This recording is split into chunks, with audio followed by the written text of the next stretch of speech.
काफ़ी एक कंपैरिजन कर सकते हो। इतना ही नहीं, उनकी जमहूरियत में कमियां महसूस होने लगी।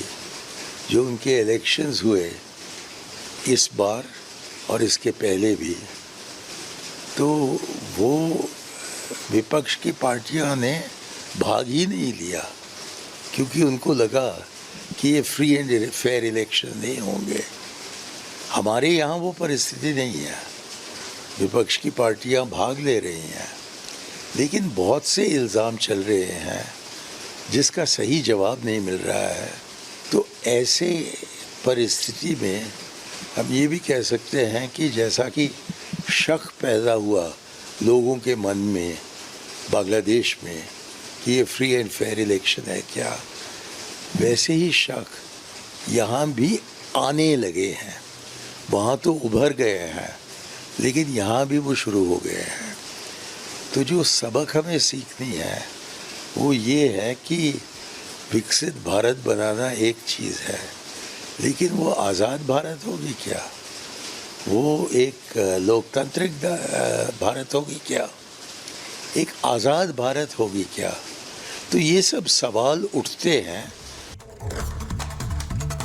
और इस वक्त बांग्लादेश में जो हिंदुओं के साथ बर्बरता हो रही है उससे पूरा भारत दुखी है, लेकिन भारत की ही मिट्टी में पड़ने वाले कुछ टुकड़े टुकड़े गैंग का मिजाज रखने वाले नेता इस तरह की कल्पना करके खुश हैं कि भारत का हाल भी बांग्लादेश जैसा हो। लेकिन अब सवाल ये कि ऐसे नेताओं का आखिर इलाज क्या है, कौन है इस तरह के नापाक इरादे रखने वाले नेता, जरा आप इस रिपोर्ट के जरिए समझिए।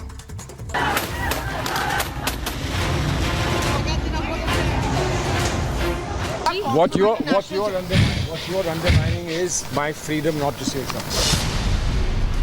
मोदी को हसीना वाली धमकी, भारत को बांग्लादेश बना देने की स्क्रिप्ट, मोदी विरोधी पीएम को धमका रहे हैं। कह रहे हैं कि जैसे बांग्लादेश में पीएम हाउस में भीड़ घुस गई, ऐसा ही मोदी के घर हो सकता है। जैसे ये भीड़ बांग्लादेश की संसद में उत्पात मचा रही है, वो भारत में भी हो सकता है।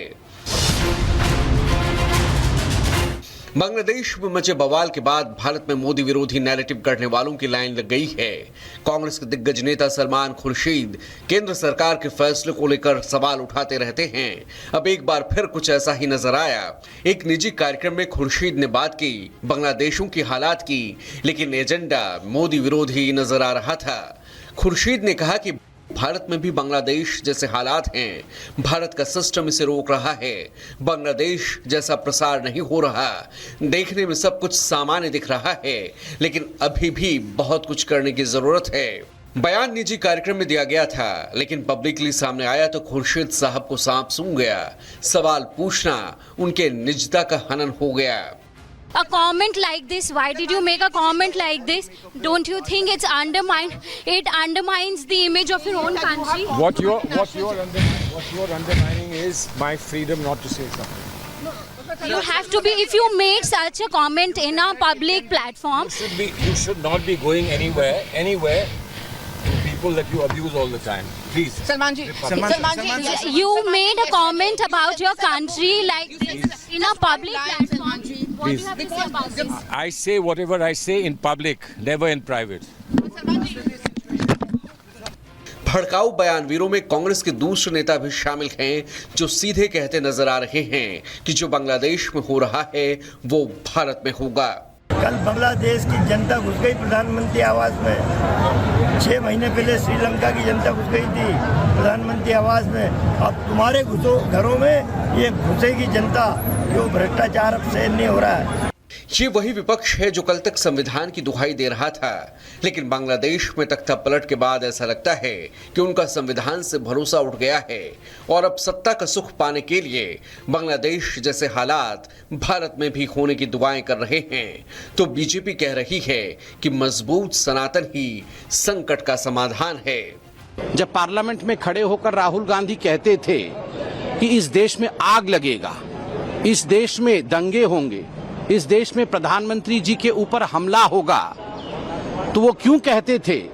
और जब विदेश यात्रा में राहुल गांधी जाते थे और कई लोगों से चोरी चुपके विदेश में जाकर मिलते थे और भारत के खिलाफ वहां कह के आते थे। मालूम पड़ रहा है आखिरकार मनसा क्या थी। जो समाज इतिहास की गलतियों से सबक नहीं सीखता है, उसका उज्जवल भविष्य पर भी ग्रहण लगता है।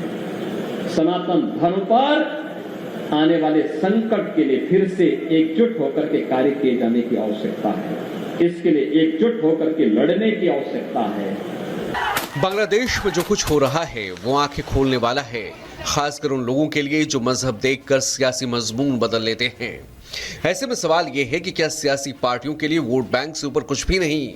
सवाल यह है कि कब तक मानवता के नाम पर तथाकथित सियासतदान ऐसे जिहादी सोच पर पर्दा डालते रहेंगे? Bureau report, Republic Bharat. और इसी बीच शेख हसीना के बेटे का बड़ा ऐलान सामने आया है। उन्होंने कहा है कि शेख हसीना भारत में ही रहेंगी। फेसबुक पेज पर उन्होंने ये वीडियो संदेश जारी किया है जिसमें उन्होंने कहा है कि आवामी लीग को खत्म करना संभव नहीं है। ये बड़ी खबर आपको बता दें, शेख हसीना के बेटे का बड़ा ऐलान, अभी शेख हसीना भारत में ही रहेंगी। आइए सुनते हैं उन्होंने क्या कहा। বাংলাদেশে এখন একটি বিশৃঙ্খল পরিস্থিতি চলছে। সারা দেশে আমাদের ভাঙচুর হচ্ছে, লুটপাট হচ্ছে, আমাদের শহরের বাইরে আমাদের নেতাকর্মী, আমাদের আওয়ামী লীগের নেতাকর্মীদের উপর হামলা চলছে, অনেকে হত্যা করা হয়েছে। শেখ হাসিনা মরে যাননি, আমরা কোথাও যাইনি। বাংলাদেশ আওয়ামী লীগ ছাড়া গণতন্ত্র निर्वाचन संभव ना। काफी एक कंपैरिजन कर सकते हो, इतना ही नहीं, उनकी जमहूरियत में कमियां महसूस होने लगी।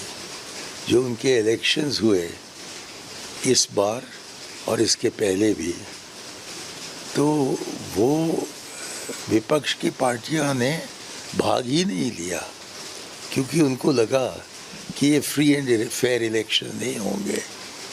हमारे यहाँ वो परिस्थिति नहीं है, विपक्ष की पार्टियाँ भाग ले रही हैं, लेकिन बहुत से इल्ज़ाम चल रहे हैं जिसका सही जवाब नहीं मिल रहा है।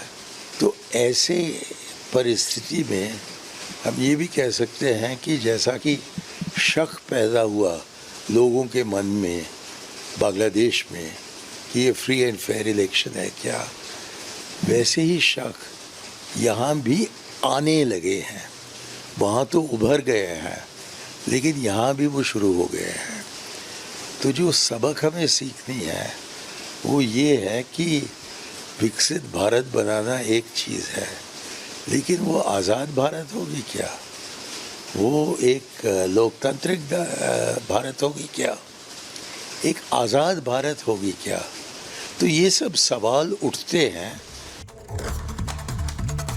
और इस वक्त बांग्लादेश में जो हिंदुओं के साथ बर्बरता हो रही है उससे पूरा भारत दुखी है, लेकिन भारत की ही मिट्टी में पड़ने वाले कुछ टुकड़े टुकड़े गैंग का मिजाज रखने वाले नेता इस तरह की कल्पना करके खुश हैं कि भारत का हाल भी बांग्लादेश जैसा हो। लेकिन अब सवाल ये कि ऐसे नेताओं का आखिर इलाज क्या है? कौन है इस तरह के नापाक इरादे रखने वाले नेता? जरा आप इस रिपोर्ट के जरिए समझिए।